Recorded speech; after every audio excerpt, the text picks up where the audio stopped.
আওয়ামী লীগকে নিষিদ্ধ করা সমীচীন হবে না বলে মনে করেন অন্তর্বর্তী সরকারের আইন উপদেষ্টা ডক্টর আসিফ নজরুল। বুধবার দুপুরে সচিবালয়ে আইন মন্ত্রণালয়ে নিজ দপ্তরে সাংবাদিকদের সাথে আলাপকালে এক প্রশ্নের জবাবে একথা বলেন আসিফ নজরুল। সন্ত্রাসী সংগঠন হিসেবে আওয়ামী লীগকে নিষিদ্ধ করা হবে কিনা এমন প্রশ্নের জবাবে আইন উপদেষ্টা বলেন, যখন আওয়ামী লীগকে নিষিদ্ধ করার দাবি উঠেছে তখন আপনি দেখেছেন আমাদের অ্যাটর্নি জেনারেলের অফিস থেকে প্রতিবাদ করা হয়েছে।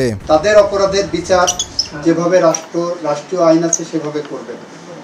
সেই অপরাধের বিচারের সাথে ওই সংগঠনের নিবন্ধন বাতিল করতে হবে, এটাই সরকার মনে করে না এবং সংবিধান সমর্থন করে না। তিনি বলেন, কোনো রাজনৈতিক দলকে নিষিদ্ধ করার পক্ষে আমি নই, যদি না কোনো জঙ্গিবাদী কিংবা রাষ্ট্রবিরোধী তৎপরতায় তারা লিপ্ত থাকে।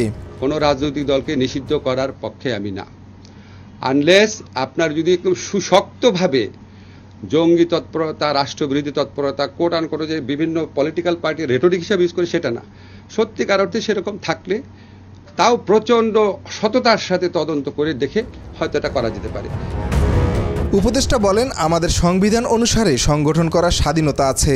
আওয়ামী লীগ বাংলাদেশের স্বাধীনতা সংগ্রামে নেতৃত্ব দেওয়া দল, বিভিন্ন গণতান্ত্রিক সংগ্রামে তাদের অবদান ছিল, কিন্তু গেল 15 বছরে তারা যা করেছে সেটা তাদের ঐতিহ্যের সঙ্গে যায় না, মুক্তিযুদ্ধের চেতনার সঙ্গে যায় না। তিনি বলেন, বাংলাদেশের ইতিহাসে এক বর্বরতম ফ্যাসিবাদ কায়েম করেছিল আওয়ামী লীগ।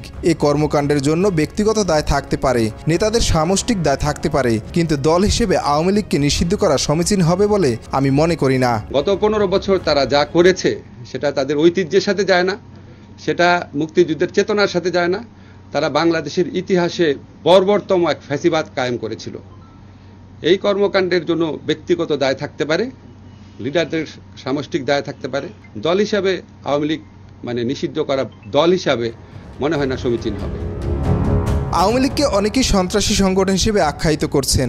একটি দলকে কখন সন্ত্রাসী সংগঠন বলা উচিত এমন প্রশ্নের জবাবে ডক্টর আসিফ নজরুল বলেন, যারা বাংলাদেশের অস্তিত্ব ও সার্বভৌমত্বে বিশ্বাস করে না, বাংলাদেশের গণতান্ত্রিক রাজনীতি নস্যাৎ করতে চায়, মুক্তিযুদ্ধের চেতনায় বৈষম্যহীন ও শোষণহীন সমাজকে ধ্বংস করার জন্য যারা পরিকল্পিতভাবে সশস্ত্র সংগ্রাম করে তাদের সন্ত্রাসী সংগঠন বলা উচিত। তবে মতামত প্রকাশ যতটা অবারিত রাখা যায় ততটাই ভালো। যারা বাংলাদেশের অস্তিত্বে বিশ্বাস করে না, সার্বভৌমত্বে বিশ্বাস করে না, গণতান্ত্রিক রাজনীতি সেটাকে নস্যাৎ করতে চায়, আমাদের বাংলাদেশে আমাদের মুক্তিযুদ্ধের চেতনা যেভাবে আমি চেতনা বুঝি আর কি, একটা ডেমোক্রেটিক বৈষম্যহীন শোষণহীন সমাজ, এটাকে ধ্বংস করার জন্য যারা আপনার সিস্টেম্যাটিক্যালি তাদের সশস্ত্র একটা সংগ্রাম করে, একদম প্রাইমারি চিন্তা করে আপনাকে বলছি।